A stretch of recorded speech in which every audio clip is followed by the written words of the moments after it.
दोस्तों, क्या आपको पता है कि भारत के 42% बिलियनर्स मारवाड़ी हैं और 50% भारतीय स्टार्टअप में कम से कम एक मारवाड़ी को फाउंडर तो जरूर होता है।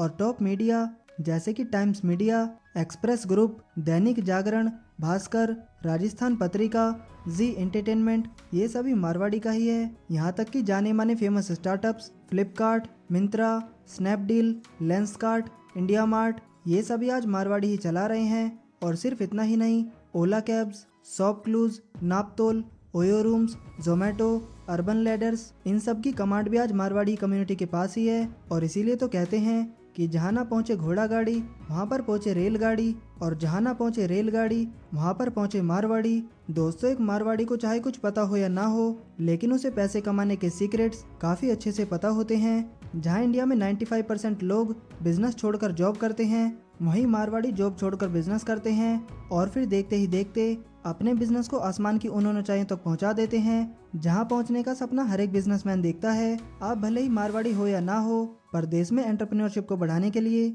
और बिजनेस को लेकर अपने अंदर के डर को मिटाने के लिए हर किसी के अंदर थोड़ा सा मारवाड़ीपन तो जरूर होना ही चाहिए। अब सवाल ये है कि आखिर कौन से वो business secrets and business rules हैं जिसे फॉलो करके मारवाड़ी कम्युनिटी इतना तेजी से ग्रो कर रही है। और आज की इस वीडियो का मोटिव यही है कि आपको मारवाड़ियों के उन सीक्रेट्स के बारे में बताएं जिससे अब तक दुनिया अनजान है। तो चलिए शुरू करते हैं। Secret number 1, low margin high number of customers. दोस्तों, जहां साधारण दुकानदार अपने कस्टमर से ज़्यादा मार्जिन हासिल करने में लगा रहता है, वहीं एक मारवाड़ी हमेशा यही सोच रखता है कि मैं उतना ही मार्जिन लूं जिससे कि कस्टमर्स लंबे समय तक मेरे साथ जुड़ा रहे। मतलब साफ है कि एक मारवाड़ी हमेशा लॉन्ग टर्म बिजनेस प्लानिंग करता है। लो मार्जिन वाली स्ट्रेटजी को फॉलो करके वो पुराने कस्टमर्स को तो अपने साथ जोड़े ही रखता है, साथ में उनकी इस स्ट्रेटजी से नए कस्टमर्स भी उनके साथ जुड़ते चले जाते हैं। वैसे सोने का अंडा देने वाली मुर्गी की स्टोरी तो आप सभी ने सुनी ही होगी, जो हर दिन बुढ़िया को एक सोने का अंडा देती थी। लेकिन जब बुढ़िया का लालच बढ़ गया तो उसने एक बार में ही ढेर सारे अंडे पाने के लिए मुर्गी के पेट को चीर दिया, जिससे उसके हाथ कुछ भी नहीं आया। साधारण दुकानदार भी यही गलती करते हैं, जबकि एक मारवाड़ी ऐसा कभी भी नहीं करता है। वो मुर्गी को रोज दाना खिलाएगा और रोज उनसे सोने का अंडा लेगा।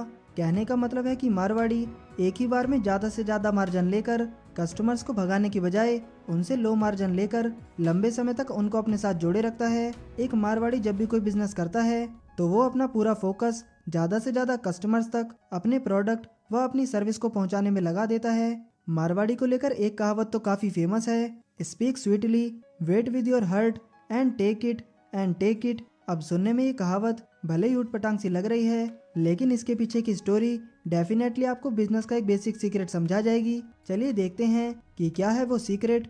एक मोहल्ले में 2 शॉप थी, जिसमें एक शॉप मारवाड़ी की थी और दूसरी परदेश से आए एक व्यक्ति की थी। दोनों की दुकान में एक ही जैसे प्रोडक्ट थे और दोनों का रेट भी एकदम सेम था, पर इसके बावजूद मारवाड़ी की दुकान पर ज्यादा भीड़ लगती है और जो दूसरा व्यक्ति था उसके दुकान पर बिल्कुल भी भीड़ नहीं लगती थी। धीरे धीरे ये बात चारों तरफ फैल गई। कुछ होशियार लोगों ने ये सोचा क्यों ना एक सर्वे किया जाए कि आखिर इसके पीछे का रीजन क्या है। जब प्रोडक्ट भी सेम है, रेट भी सेम है, तो फिर कस्टमर्स सिर्फ मारवाड़ी की दुकान पर क्यों जा रहे हैं। 4-5 लोगों ने मिलकर सर्वे किया। उन्होंने कुछ महीने तक लगातार अपनी नज़र मारवाड़ी की दुकान पर बनाए रखी। एट द एंड उन्हें मारवाड़ी का जो सीक्रेट पता चला वो उनके लिए काफ़ी चौंका देने वाला और आपके लिए एक अच्छा लेसन होगा।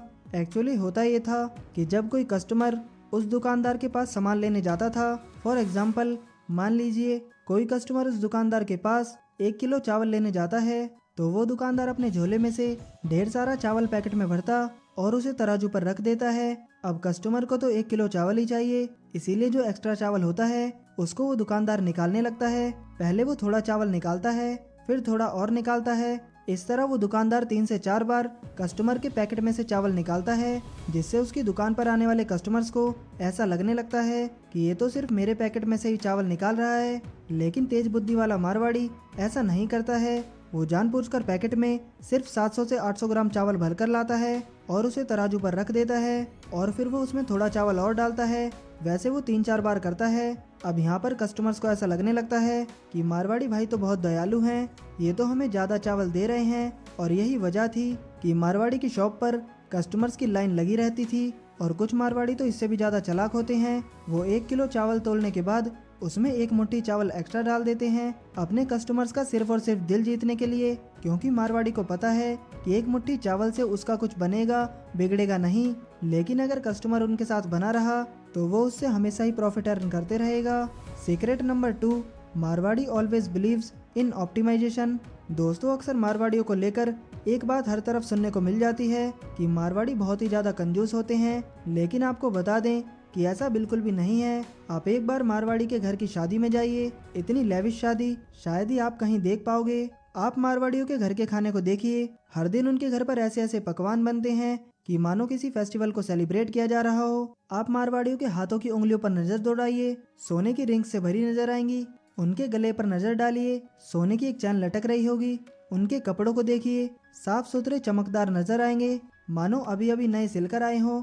यानी कि आज से आप भी मारवाड़ियों को कंजूस समझने की गलती तो बिल्कुल भी मत ही कीजिएगा। एक्चुअली एक मारवाड़ी हमेशा ही ऑप्टिमाइजेशन में बिलीव करता है। अगर आप किसी मारवाड़ी की शॉप पर जाएंगे तो आपको वो चाय जरूर पिलाएगा, ताकि कस्टमर्स के साथ उसका अच्छा बॉन्ड बना रहे।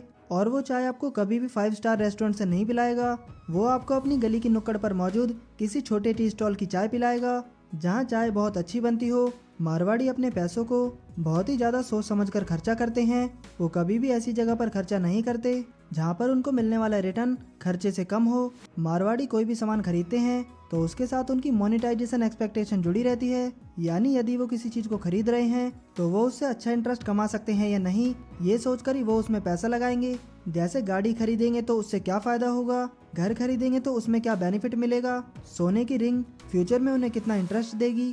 कहने का मतलब ये है कि एक मारवाड़ी हमेशा इस सोच के साथ आगे बढ़ता है कि कहाँ पर पैसा लगाने से इन फ्यूचर उनको फायदा होगा और कहाँ पर नुकसान होगा। Secret number 3, staff is family. दोस्तों, अगर आप हमारे इंडिया की बात करें तो यहाँ ज़्यादातर शॉप के ओनर अपने स्टाफ के साथ बहुत ही बुरा व्यवहार करते हैं। वह ना उन्हें टाइम पर सैलरी देते हैं और ना ही ज़रूरत पड़ने पर उनकी हेल्प करते हैं। ऐसे में हमेशा उनका स्टाफ हमेशा उनके खिलाफ ही रहता है और वह मजबूरी में उनके वहाँ पर काम तो करते हैं, लेकिन साथ ही पीठ पीछे उनके कस्टमर्स को भड़काने का काम भी करते हैं, जिसका इम्पैक्ट समय के साथ दुकान की सेल्स पर पड़ने लगता है। पर अगर एक मारवाड़ी की बात करें तो वो इस बात को बहुत ही अच्छी तरीके से जानते हैं। वे जानते हैं कि उन्हें अपने जीवन का बहुत बड़ा समय अपने बिजनेस में निकालना है, अपने स्टाफ के साथ निकालना है। इसीलिए वे मानते हैं कि खुद भी खुश रहिए और अपने स्टाफ को भी खुश रखिए। मारवाड़ी बिजनेस में हमेशा अपने स्टाफ मेंबर को, अपने एम्प्लॉयज़ को, अपने साथियों को अपने फैमिली मेंबर्स की तरह ट्रीट करते हैं। मारवाड़ी उन्हें टाइम पर सैलरी तो देते ही हैं, साथ में उन्हें दिवाली जैसे फेस्टिवल्स पर बोनस भी देते हैं और ज़रूरत पड़ने पर उनकी हेल्प भी करते हैं। इसीलिए अगर आप ध्यान देंगे तो आपको पता चलेगा कि मारवाड़ी की शॉप पर काम करने वाले लोग कभी भी अपने मालिक के बारे में एक भी शब्द बुरा सुनना पसंद नहीं करेंगे। यहाँ तक कि वे अपने मालिक की शॉप को अपनी शॉप समझकर उसमें अपना 100% देते हैं और उनकी कोशिश यही होती है कि उनकी मालिक की शॉप में ज़्यादा से ज़्यादा कस्टमर्स आएं। Secret number 4, risk takers. दोस्तों, आज देश में जितने बड़े बड़े बिजनेसमैन आपको दिख रहे हैं उसमें से अधिकतर ऐसे हैं जिन्होंने अपनी शुरुआत जीरो से की थी और आज वो खुद को हीरो साबित कर चुके हैं। और ये सब पॉसिबल हो पाया है सिर्फ उनकी रिस्क टेकिंग हैबिट की वजह से। उन लोगों को ये पता था कि यदि वे रिस्क नहीं लेंगे तो वो अपने बिजनेस में कभी भी रेवोल्यूशन नहीं ला पाएंगे। फॉर एग्जाम्पल, आप global steel tycoon Lakshmi Narayan Mittal ji को देख सकते हैं। लक्ष्मी नारायण मित्तल जी एक मारवाड़ी बिजनेसमैन हैं। इन्होंने जब स्टील इंडस्ट्री में अपना पैसा लगाया था उस समय इंडस्ट्री बहुत ही बुरी कंडीशन से गुजर रही थी, क्योंकि जैसा कि आप सभी जानते ही होंगे स्टील के बिजनेस में रॉ मटेरियल की प्राइस मार्केट डिसाइड करती है। ऐसे में इस तरह के बिजनेस में पैसा लगाना अपने आप में बहुत बड़ा रिस्क होता है, लेकिन मित्तल जी ने रिस्क लिया क्योंकि उन्हें कुछ बड़ा करना था। उन्हें पता था कि अगर वो रिस्क नहीं लेंगे तो वे कभी भी उस मुकाम को हासिल नहीं कर पाएंगे जिसका सपना वो देख रहे थे। दोस्तों, 1976 का दौर था जब मित्तल जी ने इंडोनेशिया में अपना पहला स्टील मिल खोला था। इसके बाद उन्होंने डिफरेंट कंट्रीज में एक के बाद एक लॉस में चल रही स्टील कंपनी को खरीद लिया और फिर देखते ही देखते उन्होंने अपने दम पर अपनी कुशलता से एक स्टील का एम्पायर खड़ा कर दिया और आज मित्तल जी दुनिया भर में स्टील किंग के नाम से फेमस हैं। पर दोस्तों, यहाँ पर आपको एक बात समझने की जरूरत है। रिस्क लेने का मतलब ये नहीं है कि आप कहीं पर भी अपना पैसा डाल दो। रिस्क लीजिए पर अपॉर्चुनिटी को देख कर लीजिए। मित्तल जी ने उस समय पर अपना पैसा इंटरनेशनल स्टील मार्केट में लगाया था जब इंडिया के ज्यादातर लोग डोमेस्टिक मार्केट के स्टील बिजनेस में अपना पैसा लगा रहे थे। साथ ही उस समय पर इंटरनेशनल स्टील मार्केट में कोई भी बड़ा प्लेयर मौजूद नहीं था। इस अपॉर्चुनिटी को मित्तल जी ने समझा और आज आप देख सकते हो कि वे कहाँ हैं। दोस्तों, अगर आप भी अपने सक्सेस के चांसेस को और भी ज्यादा बढ़ाना चाहते हो तो रिस्क लेने से पहले आप उनके रिजल्ट के बारे में भी सोच लीजिए, यानी आप उसका बैकअप प्लान भी अपने पास रखिए, ताकि अगर आप सफल भी नहीं हुए तो दूसरा बैकअप प्लान भी आपके पास तैयार रहे। तो दोस्तों, यही थे वो बिजनेस सीक्रेट्स या फिर कहो कि बेसिक रूल्स जो मारवाड़ी हमेशा फॉलो करते हैं। तो दोस्तों, आज के इस वीडियो में इतना ही। उम्मीद है कि आपको ये वीडियो पसंद आया होगा। अगर वीडियो पसंद आया हो तो वीडियो को लाइक करें और ऐसे ही वैल्यूएबल वीडियोस को देखने के लिए हमारे चैनल को सब्सक्राइब करना ना भूलें। आपका कीमती समय देने के लिए धन्यवाद।